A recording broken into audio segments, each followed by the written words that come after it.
What's up guys, today we're going to talk about scooping in the sumo deadlift. So if you're not sure what scooping is, and if you're not sure if you're doing it, check out this video. Alright guys, so this is JJ from Technique Matters. So today we're going to talk about scooping in the sumo deadlift. If you don't know what that is, we're going to talk about this as it's one of the most common mistakes that we see in the sumo deadlift. Alright, so I'm just going to very quickly go through what scooping is. So basically it is when you when you get in position, you try to bring your hips overly close to the bar and you try to get unnecessarily upright. Alright, so what this does is it causes a lot of issues with the sumo deadlift, and it's probably from misconceptions about how to execute the sumo deadlift, right? So I'm going to show you an example of what scooping looks like. Basically, it's when you set up in your sumo position, and as you go to pull, you kind of try to bring your hips through, right? So what this actually causes is probably things like issues at lockout, things like being unable to use your quads, especially to do the sumo deadlift. And of course, the last but not least is you don't actually feel very powerful off the floor, or you don't really feel like the sumo deadlift is a very natural movement for you. Alright, so we're going to very quickly go through 3 things to help you to identify if you are scooping the sumo deadlift. And what we mean by that is when you try, the motion that I just showed just now, where you try to bring your hips close and kind of try to use it like a jack and lever the bar up. Alright, so we're going to show you how to spot that. Okay, so the first thing that we're going to talk about on how to identify scooping the sumo deadlift is a change in torso angle, especially below the knees. And what we mean by that is when you start off the floor, you try to basically, so this is my kind of starting position, right? You try to kind of do this, right? So you kind of lift your chest up and change that torso angle.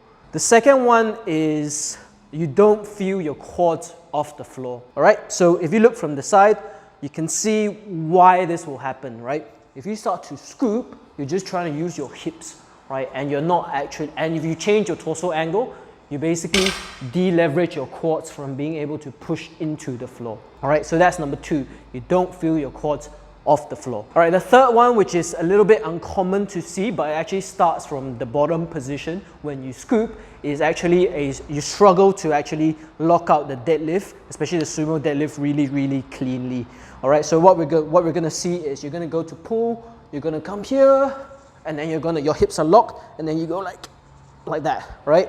And this is something that is very common in the sumo deadlift, which will get you red lights in competition. This is a little bit of a bonus thing that we want to talk about as well. And one of the things that we kind of see a lot of people, especially when they scoop, they get this thing called the quad finger, which is basically they open their hands on their quads, and you can also see that your shins and your quads, especially the insides of your inner thighs, right? They are full of bruises when you sumo deadlift, okay? And yes, you should keep the bar close, but then if you scoop, you're gonna, cause all of these things, and then you're gonna wonder why my lockout is always inconsistent. And these are things that happens when you go to scoop. So what I'm going to do right now is I'm going to hand it over to Clinton. He's going to describe the movement pattern and what you're going to do, and how we can use one simple exercise to kind of write that good motor pattern in your brain and help you to understand how it should feel like. Hi guys, this is Clinton from Technique Matters, and today we're gonna show you a very simple drill that we use for most of the new sumo lifters who wants to understand the movement better so that they can prevent the scooping motion. We do not really want people to do scooping in their sumo deadlift because it's really not that efficient. But before we go into that movement itself, it is very important for you guys to understand the positioning and execution of a sumo deadlift.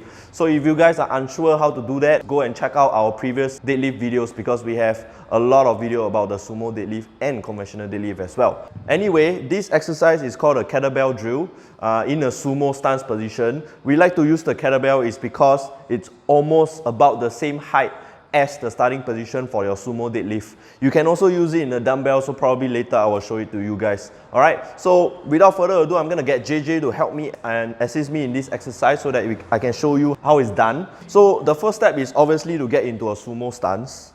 Okay, so when you are on your sumo stance, you want to try to get your midfoot which is right here, align with the handlebars. Okay, so you want to set your kettlebell in this manner. See these two kettlebells over here. All right. So this drill is very good because it helps to isolate the quads. Okay, because this is what you need to do at the start of the position, the lift, so that you can prevent scooping. Okay, so one of the reasons why you are scooping is because you are refusing to start with your quads. So the initial start off and off the floor of the deadlift is always using the quads, specifically the outside of the quads. Obviously your glutes will stabilize, and we are also isolating the VMO over here. So these are the muscles that you will feel when you're doing this exercise. Okay, back at it again. How it's gonna do it is exactly the same as how it's gonna set up for a sumo deadlift. Okay, so JJ is gonna set up for the sumo. All right, so knee is positioned outwards, hips slightly higher than the knees, which is good. Okay, back neutral. So how he's gonna do it is simply like this. He's gonna grab the kettlebell. He's gonna try and maintain the torso angle like that. So how you wanna visualize it is this, which is the shoulders, and your hips will come up at the same time. Okay, so we go up. Okay, so soft lockout on the knees. Okay, so notice that we are on the level where he is about to lock out. This is where and how and why you should execute it, a sumo deadlift this way. You want to fire up the quads first and then finish with your hip, assuming we finish the deadlift in this way. Okay, and then we go back down first. So this kettlebell drill is done in this way and in this manner. So once again, get into a position. Okay, he's gonna come up with this and this together, up. Knees almost about to lock, you will come back down. Okay, the kettlebell is just gonna touch the floor lightly, and then you come back up again. Okay, so let's continue with about 5 more. 3. All right, so our job is to see from the side and whether or not his shoulder and his positioning will change or not.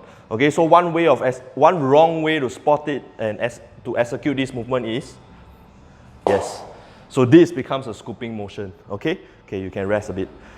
All right. So what I advise you to do is probably to do this drill before you start your sumo deadlift, because it will also help to open up the hips and get your hips closer to the bar. The rep range to do it is basically about a rep of 15 reps to 20 reps if you are able to do so. Okay, the idea of this exercise is really to open up the hips and isolate the quads, so that when you are moving and at the starting position, you know how to use the legs first. Okay, so you'll feel a lot on the quads itself. Bear in mind, remember to brace your core, keep your core tight. If not, you're gonna feel a lot of tension on your lower back. So for those who don't have kettlebells in their gym, we have dumbbell demonstration for you, and this is how you're gonna set it up. Same thing, if you set up the dumbbell in this manner, it's gonna be almost the same height as your starting position for sumo deadlift, and then JJ is just gonna show you simply how to do it. Everything is the same, just that you are holding the dumbbell in a very different manner. Alright, bear in mind, you don't have to do very heavy, lightweight will do, because if you manage to do 15 to 20 reps, you definitely can feel the quads, okay? Alright, so to end this off, once again, I want to say that in a sumo deadlift, the starting position, when you start off and try to get it off the floor, it's more about using your legs and maintaining that torso angle when you come up. Alright, so if you realize that you can't feel your legs and your torso angle changes in your deadlift, it means that you are scooping. To benefit you guys in this video, we have already shown you how to spot scooping. So I think this video will be quite useful for whoever who needs it. Anyway, if you think that this video is very useful, be sure to share it to those in need. And till then, I will see you again. Goodbye.